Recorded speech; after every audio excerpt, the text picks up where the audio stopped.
Hello everyone. In today's class we are going to talk about the Russian Revolution of 1917, although I want to begin by giving you some background into what Russia was like in the late 19th century. So when we last talked about Russia, we saw, I think we talked about Tsar Nicholas I became Tsar in 1825. He was very, very conservative. He was succeeded by his son Alexander, who became Alexander II in 1855. Alexander was known as a more moderate, a slightly more liberal Tsar. He decided to free or emancipate the Russian serfs in 1861, but was assassinated in 1881. And he was then replaced by his son, Alexander III, who ruled for about a decade before he was replaced by Nicholas II in 1894. So the last two Tsars I just mentioned, Alexander III and Nicholas II, were very, very conservative. And Russia was a place of a great deal of political unrest in the late 19th century. As Western Europe was getting richer, more industrial, more prosperous, Russia very much lagged behind. And a lot of people in Russia, a lot of liberals in particular, felt that this was because Russia was not industrializing, it wasn't reforming economically, it wasn't reforming politically. And there was a lot of demand for changes to be made. And amongst the changes, amongst those demanding change were socialists. And one of the most famous of these socialists we're going to see later on is Vladimir Lenin. So Russian socialists tended actually not to live in Russia in the late 19th century because the Russian state was quite brutal in suppressing any kind of political dissent. There certainly was no free speech in Tsarist Russia. So anyone who was people who were actively interested in changing Russia, many of them were forced into exile in order to be able to freely express their views. And socialists basically discussed and debated how could revolution be achieved in Russia. And one such socialist was a guy pictured here, Vladimir Lenin. Originally Vladimir Ilyich Ulyanov. He came from a middle class background. His brother actually was executed in 1887 for plotting to assassinate Alexander III. So he obviously came from a family that was a strong revolutionary strain. He himself, as a student, was expelled from university as a freshman for being involved in revolutionary politics.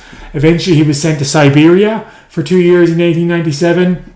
And that's actually where he got his nickname, or his chosen name, Lenin, from the river Lena, which runs in Siberia. And he was kept in Siberia for 2 years. And once he was released, decided to leave Russia and move to Switzerland. And so from Switzerland, Lenin engaged very much in Marxist thinking and was trying to envision how could a revolution be achieved in Russia. In 1902, he published a pamphlet titled What is to be Done, where he outlined his vision for how revolution could be achieved in Russia. It's worth bearing in mind that most Marxists did not think Russia was ready for any kind of working class revolution. According to Marxist ideology, revolution would come from the industrial working classes. And as Russia did not have a large industrial working class, most Marxists across Europe felt it was a agricultural backwater, and instead they looked at places like France, Germany, Britain as the most likely place for the initial communist revolution to succeed. Lenin disagreed with traditional Marxism on two important points. One was how workers would come to lead a revolution. Traditionally, Marxists argued that one day most of the workers, or a large majority of workers, would realize they were being enslaved by capitalism, and that once they had that consciousness, they would automatically create a revolution and overthrow the middle class capitalist system that, according to Lenin and Marx, kept them oppressed. But Lenin argued that's never going to happen. The moment when the majority of workers realize they are being held in economic captivity will never be achieved, and therefore the only way we can actually have a revolution is if a small revolutionary elite takes the lead and basically starts the revolution, and only then can the workers be kind of freed from their capitalist oppression. So there's no point waiting around for all the workers to become conscious of the situation. Only a small revolutionary elite can do so. And this actually split the Russian Socialist Party in two. The Bolsheviks, which means majority, supported Lenin's point of view. That is, we need to create a revolutionary elite. And then the Mensheviks, the minority, supported the idea that, well, we can wait for all the workers to become class conscious. In particular, the Mensheviks believed that traditionally the Marxist revolution was supposed to be that the middle class would first overthrow the aristocrats, and then the working class would overthrow the middle class. And in Russia, they argued, well, Russia is still ruled by aristocrats, so the Mensheviks said we need to work with liberals, we need to work with middle class revolutionaries first, so they can overthrow the aristocracy, and only then can the workers overthrow the middle class. So Lenin was this kind of disagreeing with Marxist thought in that sense. Lenin feared that exact policy would prevent revolution from ever happening. Basically feared if there was a political party that was working towards reform, they would only ever work towards reform, and they would never actually try and achieve revolution. So therefore, in order to create his revolutionary elite, he insisted on having a small political party that was focused exclusively on revolution, and not on a big political party that would participate with liberals and try and reform Russia gradually.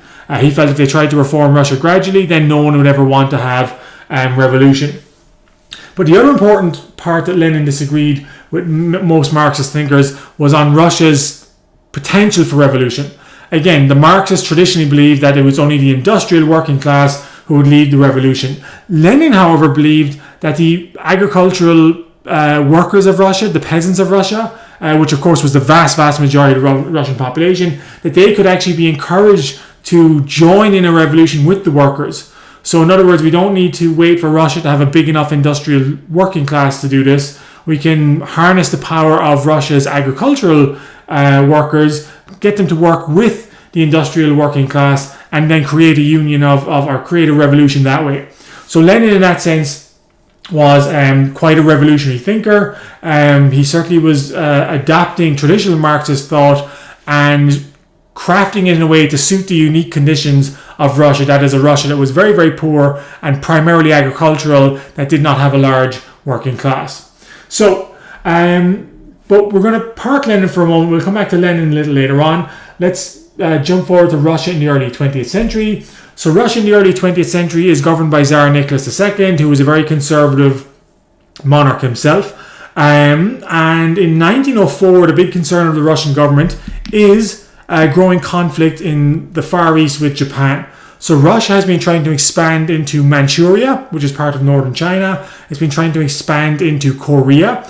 And these are also areas that the Japanese government, itself an expansionist state, have been earmarking for Japanese expansion as well. And in 1904, the Japanese attack the Russian fleet in Port Arthur in eastern Russia. And that starts the Russo-Japanese War. And initially, Nicholas II thinks this is a good thing. There had been a lot of unrest, there had been a lot of strikes, there had been a lot of political agitation in the first years of the 20th century. And Nicholas figured a short, quick war would help revive patriotic sentiment, would help encourage people to get back on the Tsar's side, and forget about their kind of political demands for political reform. But to everyone's enormous surprise, especially everyone in Europe, Japan defeats Russia. Firstly, the Japanese destroy the Pacific fleet of the Russians in 1904. They defeat the Russians in a major land battle in late 1904. And then in 1905, as the Russians are trying to sail their Atlantic fleet around to attack Japan, that fleet is also destroyed by the Japanese. And for a lot of people in Europe, who believed in the racial superiority of white people, it was simply unfathomable that an Asian nation had defeated not just a white nation, but such a large, traditionally powerful nation as well. So the Russo-Japanese War goes horribly wrong for Nicholas, and this only increases the political pressure on him back in Russia.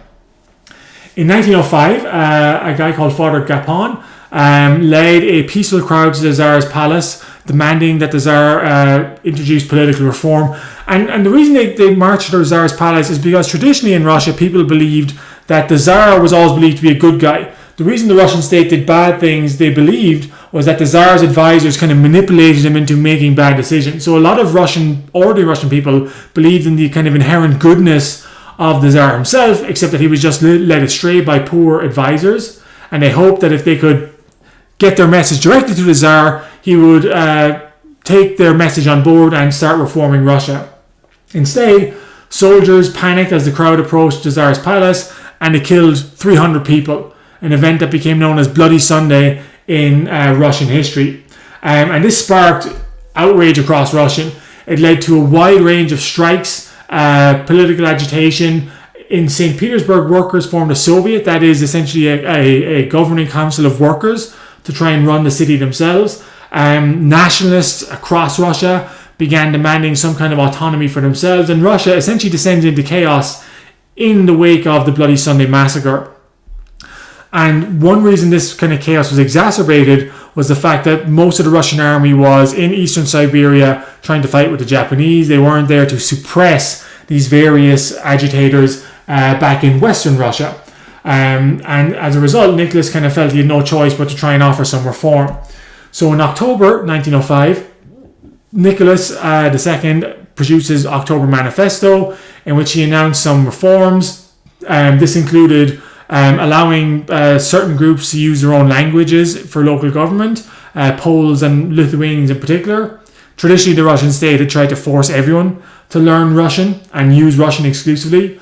Some religious toleration for Polish Catholics and for Jews, and most importantly, that a Russian parliament called the Duma would be created, and a Russian constitution would be created as well. And so for a time in October 1905, a lot of people in Russia, especially the middle class liberals, felt that real reform had arrived, real changes would take place, and that things were about to get better. However, by the end of 1905, after the defeat by the Japanese, the Russian army returned to Western Russia. Nicholas began using it to suppress some of these different groups that were on strike or engaged in kind of actions of civil unrest.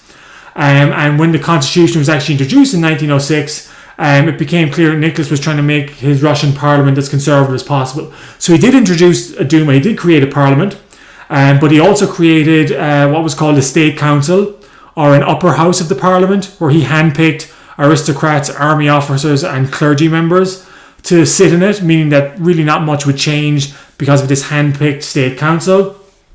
He also insisted that while the Duma was not meeting, he could essentially issue whatever law he wanted by executive order, meaning that he hadn't really diluted his own power at all.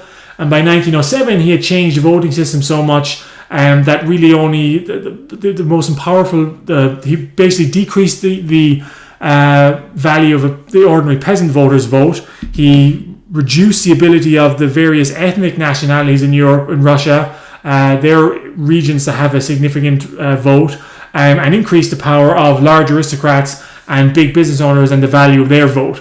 So essentially, the reforms ended up being very, very conservative. They didn't really change much in Russia. So the revolution of 1905, which in October of 1905 seemed like it had really created a liberal constitutional monarchy in Russia, Nicholas ensured that those reforms didn't really amount to much, and that demand for change in Russia would continue.